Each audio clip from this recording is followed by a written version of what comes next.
各位修行者，大家好，欢迎来到真灵时间。今天我们来了解什么时候打坐最好的时间探讨。对于初学打坐的朋友来说，往往会有这些困惑：什么时间打坐？每次做多久合适？整理部分实修者的经验如下。第一部分：一、何时打坐？初学者饭后不要立刻打坐，要饭后 1.5到2小时以上再打坐。吃饱饭时，血气在胃部进行消化作用，且食物聚集在胃部。若此时打坐，脚一盘，血气分散到脚部，手印一结，肩膀会有气行走，血气会集中到手去，如此会造成胃及消化道无法正常运转，胃肠内容本来2到3时可排空的，此时变成3到4小时后才排空，久而久之，胃会受伤害，造成消化不良或胃病，所以空腹时打坐最合乎时宜。但老参不受此限制，因为老参全身都有气感，吃完东西一定下心来，气便在自行运转，因此不受时候胃纳的影响。老参可即用后天营胃来帮助气运行，饭后打坐更能有进境。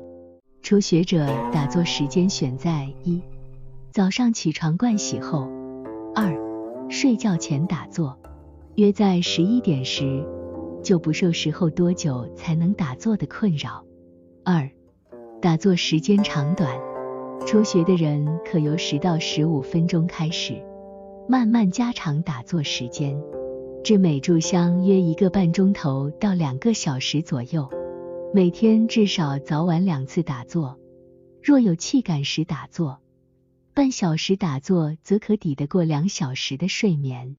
若打坐习惯了，也开发出真气来时，若一天不打坐，会觉得没精神，血气不顺，因为每次打坐时被开发出来的气能将经络一一打开。若有一天不打坐，全身经络不开通，人会觉得不舒服。打坐的人累的时候，也可闭目养神，用打坐的调息法，10分钟就有非常好的休息效果。80分钟，起坐时先双盘再改单盘，如双盘做了50分钟后，再改成单盘，如此又可做30分钟，总共80分钟很快就到了。打坐时间若太短，才刚上座就要下座，如此对修行是没有功效的。要达到修心的境界，就要把打坐时间拉长，至少能做2小时。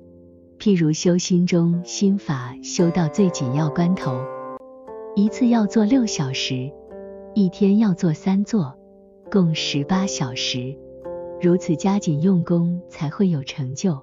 初学者会打坐后每坐最好能打到50，能否打坐，则50打坐无妨，因修佛法求解脱，要得自在。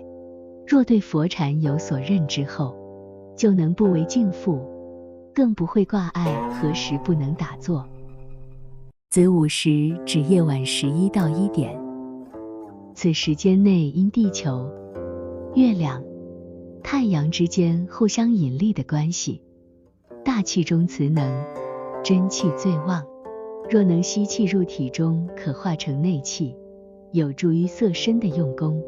故一般没佛法熏习的人，不敢有太多的气化入身中，但要开悟却非有足够气机不可。故修佛禅解脱道，不要忌讳子午时不能打坐，但佛教的大道理一定要懂。南怀瑾老师静坐与七支坐法，定力的修持为成就一切事业的基础。依佛法来说，习定是内学外学的共法，修定的功夫则需由禅定的修习中获得，而所有禅定的法门当先从静坐入门。中国的佛、儒、到三家及印度的婆罗门、瑜伽等的静坐姿势，综合历来的相传，约有96种之多，其中包括各种姿势与方法。佛法通常采用的姿势为毗卢遮那佛的7支坐法为准则，又简称它为跏趺坐，俗名盘足坐法。2、7支坐法的要点。所谓7支坐法，就是指肢体的7种要点，包括足、背脊、肩、手、头、眼、舌等7部位。1、双盘足。如果不能双盘，便用单盘，或把左足放在右足上面，叫做如意坐，或把右足放在左足上面，叫做金刚坐。开始习坐，单盘也不可能时，也可以把两腿交叉架住。2、背脊梁直竖，腰部自然挺立，胸部舒展。身体衰弱或有病的，初步不可太过拘泥直竖，更不可过分用力。功夫到了，自然挺直。3、左右两手环结在丹田下面，自然平放于胯骨部分，两手心向上，把右手背平放在左手心上面，两个大拇指轻轻相拄，这叫做结手印。这种手势也叫做三昧印。若左手在右手上面，则称为弥陀印。4、左右两肩稍微平开，使其平整适度为止，不可过分沉肩塌背。5、头正，后脑稍微向后收正，前额内收，稍微压住颈部左右两条大动脉管的活动即可。6、眼正平视，上视一生散乱，仪态静傲慢，下视一生昏沉，双目微张，四臂海开，目光随意确定在坐前3步或5步远处。但初步习坐者，以闭根为宜，功夫到了，自然成微张状。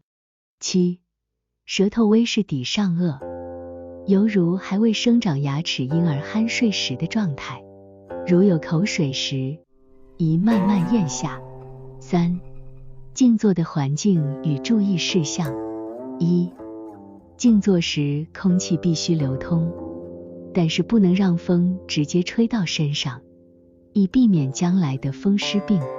2、静坐时光线不能太暗，否则容易昏沉，光线也不能太强，否则容易散乱。3、气候凉冷的时候，要把两腰和后脑盖覆暖和，即使热天打坐，亦不可使膝盖裸露，不要在冷气房或电风扇下打坐。4、静坐的地方以前造的石岩、木板或榻榻米最佳，但仍需敷陈适度厚软的坐垫。5、初学静坐时，多半无法双盘，则以单盘为宜。单盘时臀部必须加坐垫，坐垫的高矮依个人身体状况而定，总以舒适为原则。如果坐垫太高或太矮，都会使神经紧张。坐垫的软硬程度也必须适中，否则影响静坐的心情与效果。6、凡在静坐时，最好微带笑容，因为人在笑时，神经自然会全部放松。7、初学静坐者，不可以吃过饱饭就打坐，以免影响消化不良。肚子饿时可以打坐，但过度饥饿时则不可，以免分散心神。8、初学静坐者，不要勉强坐太久，以时间短、次数多为原则。9、初学静坐者开始时，可以对住镜子调整自己的姿势，但不要望着镜子静修。